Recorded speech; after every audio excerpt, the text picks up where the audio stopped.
Hello friends, ಎಲ್ಲರೂ ಹೇಗಿದ್ದೀರಾ? ನಾನು ಇವತ್ತು ಓರಿಯೋ ಮಿಲ್ಕ್ ಶೇಕ್ ಮಾಡ್ತಾ ಇದ್ದೀನಿ. ಇದನ್ನು ತುಂಬ ಕುಡಿಲಿಕ್ಕೆ ತುಂಬ ಚೆನ್ನಾಗಿರುತ್ತೆ. ನೋಡ್ಕೊಳ್ಳಿ ಹೇಗೆ ಮಾಡೋದು ಅಂತ. ನಾನು ಫಸ್ಟಿಗೆ ಬಿಸ್ಕೆಟ್ನ ಪುಡಿ ಮಾಡಿ ಇಲ್ಲಿಗೆ ಹಾಕ್ಕೊಳ್ತೀನಿ ಜಾರ್ಗೆ. ಇದನ್ನು ಪುಡಿ ಮಾಡಿ ನಾವು ಜಾರ್ಗೆ ಹಾಕ್ಕೊಳ್ತಾ ಇದ್ದೀನಿ. ಓರಿಯೋ ಬಿಸ್ಕೆಟ್ ನಾನು 3 ಪ್ಯಾಕನ್ನು ಇಲ್ಲಿಗೆ ಯೂಸ್ ಮಾಡ್ತಾ ಇದ್ದೀನಿ ನಾನು.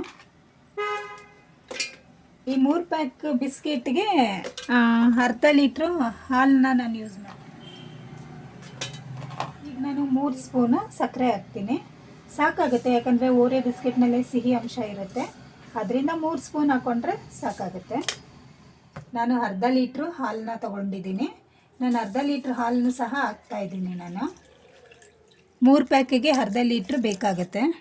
ಈಗ ಇದನ್ನು ಗ್ರೈಂಡ್ ಮಾಡ್ಕೊಳ್ಳೋಣ. ಈಗ ರೆಡಿಯಾಗಿದೆ ಇದು. ಈಗ ಇದನ್ನು ಕೆಳಗೆ ತಗೊಳ್ಳೋಣ. ಈಗ ಇದನ್ನು ಒಂದು ಗ್ಲಾಸ್ಗೆ ಹಾಕೊಳ್ಳೋಣ. ಈಗ ಗ್ಲಾಸ್ಗೆ ನಾನು ಜ್ಯೂಸನ್ನ ಸರ್ವ್ ಮಾಡ್ತಾಯಿದ್ದೀನಿ.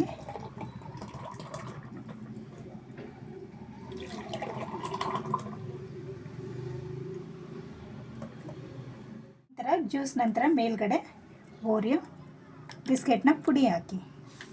ಅದು ನೋಡಲಿಕ್ಕೂ ಚೆಂದ ಕಾಣುತ್ತೆ, ಮಕ್ಕಳಿಗೆ ತುಂಬ ಅಟ್ರಾಕ್ಟಿವ್ ಆಗುತ್ತೆ. ಅವಾಗ ಖುಷಿಯಾಗಿ ಕುಡಿತಾರೆ ಮಕ್ಕಳು.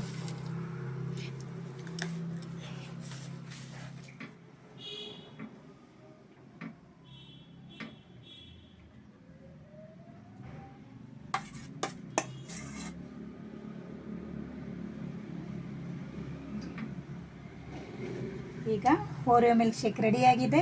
ಕುಡಿಲಿಕ್ಕೆ ತುಂಬಾ ಚೆನ್ನಾಗಿದೆ. ಎಲ್ಲರೂ ಖುಷಿ ಪಡ್ತೀರಾ ಅಂತ ಅಂದ್ಕೊಂಡಿದ್ದೀನಿ ನಾನು. ಎಲ್ಲರೂ ನನ್ನ ಚಾನಲ್ಗೆ ಲೈಕ್ ಮಾಡಿ, ಶೇರ್ ಮಾಡಿ. ಥ್ಯಾಂಕ್ ಯು, ಧನ್ಯವಾದಗಳು.